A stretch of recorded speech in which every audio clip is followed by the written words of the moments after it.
95 ಚುನಾವಣೆಗಳನ್ನು ಸೋತಿದ್ದಾರೆ ಸರ್. ಇದ್ರ ಬಗ್ಗೆ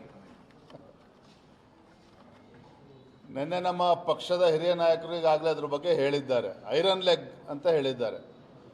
ಎಲ್ಲಿ ರಾಹುಲ್ ಗಾಂಧಿಯವರು ಎಂಟ್ರಿ ಕೊಡ್ತಾರೆ, ಕಾಲನ್ನು ಇಡ್ತಾರೆ, ಅಲ್ಲಿ ಆ ಪಕ್ಷ ಉದ್ಧಾರ ಆಗೋದಕ್ಕೆ ಸಾಧ್ಯ ಇಲ್ಲ. ಅದು Bihar is the latest example. ಆಗಲೇ ನಾಪತ್ತೆ ಆಗಿದ್ದಾರೆ ರಾಹುಲ್ ಗಾಂಧಿ ಅವರು. ಯಾವುದೇ ಒಂದು ಗಂಭೀರತೆ ಇಲ್ಲ.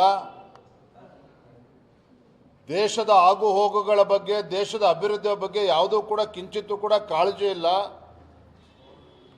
ಒಬ್ಬ ಹಿಂದುಳಿದ ನಾಯಕ ನರೇಂದ್ರ ಮೋದಿಜಿಯವರು ದೇಶದ ಪ್ರಧಾನಮಂತ್ರಿಯಾಗಿ 3ನೇ ಬಾರಿಗೆ ಕೇಂದ್ರದ ಅಧಿಕಾರದ ಚುಕ್ಕಾಣಿಯನ್ನು ಹಿಡಿದಿರುವಂಥ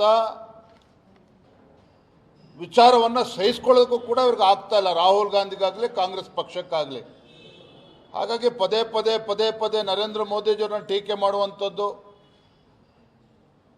ವಿದೇಶಿ ನೆಲೆಗಳಲ್ಲಿ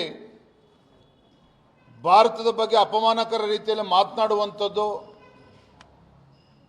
ಇದು ಖಂಡಿತ ರಾಹುಲ್ ಗಾಂಧಿ ಅವರು ಒಬ್ಬ ಮಾಜಿ ಪ್ರಧಾನಮಂತ್ರಿಗಳ ಮಗನಾಗಿ, ವಿರೋಧ ಪಕ್ಷದ ನಾಯಕನಾಗೇನು ಇದ್ದಾರೆ, ಅವರಿಗೆ ಆ ಶೋಭೆ ತರುವಂಥದ್ದಲ್ಲ. ವಿಭಿನ್ನ ವಿನೂತನ ಹಾಗೂ ವಿಶೇಷ ಸುದ್ದಿಗಳಿಗಾಗಿ ವೀಕ್ಷಿಸ್ತಾ ಇರಿ ವೇವ್ಸ್ ಆಫ್ ಕರ್ನಾಟಕ.